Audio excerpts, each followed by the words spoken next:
Why do some couples become closer over time, while your relationship just keeps getting more exhausting? In today's video, I'm going to break down exactly why some relationships slowly drift apart.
Speak and act exactly the way you want.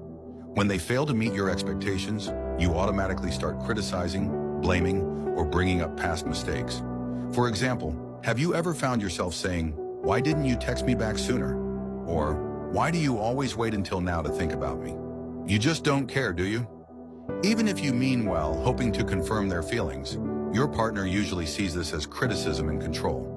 Eventually, they start feeling misunderstood, and they realize explaining anything to you feels pointless. Gradually, they'll stop responding sincerely, stop wanting to talk, and start pulling away. The more you push, the further they'll run. The underlying issue here is a lack of emotional safety. You have to understand, if your partner constantly feels they have to be perfect to be accepted, the relationship will just keep draining them. Imagine someone calls you dumb once, lazy twice, and unambitious 3 times. Pretty soon you'll hide who you really are, put on a mask, or even run away. If you keep trying to change someone by constantly labeling, comparing, or arguing, you'll always get the opposite result. Judgment kills love faster than anything else.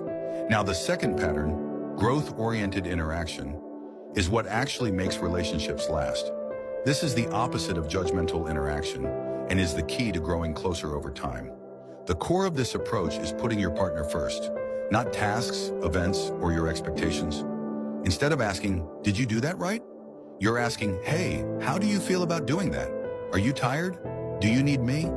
In a growth-oriented relationship, both of you can comfortably be your authentic selves. When you fail, you don't worry about being laughed at. When you're vulnerable, you don't fear judgment. If you're broke, unmotivated, or struggling, your partner won't slap negative labels on you.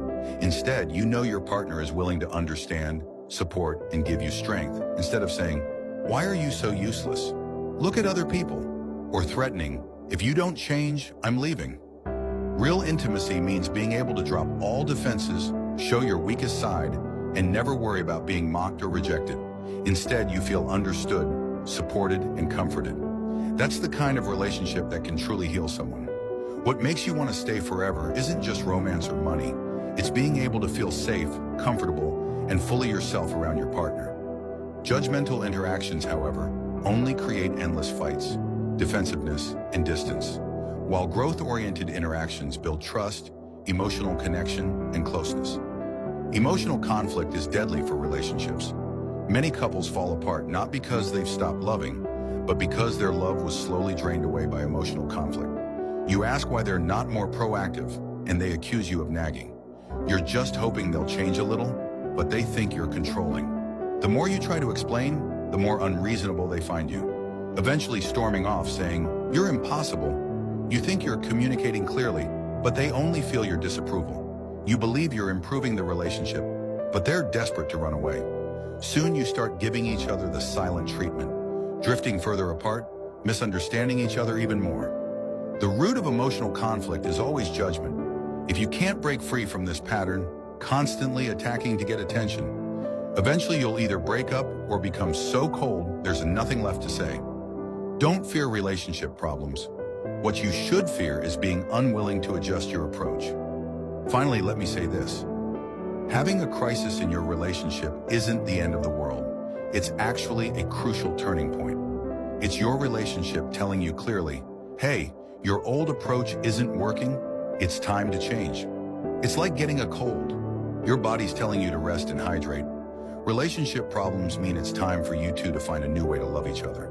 If you're facing a breakup or at the edge of separation right now, don't rush into begging for forgiveness or desperately pulling them back. Instead, ask yourself honestly, have we always interacted judgmentally? Are we stuck in emotional conflict? Am I too focused on changing my partner into someone else instead of accepting who they really are?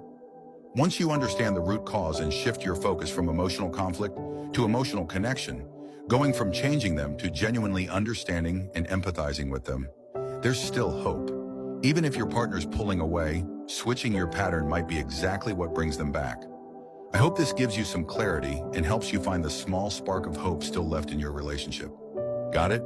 If you have relationship questions, feel free to ask me anytime.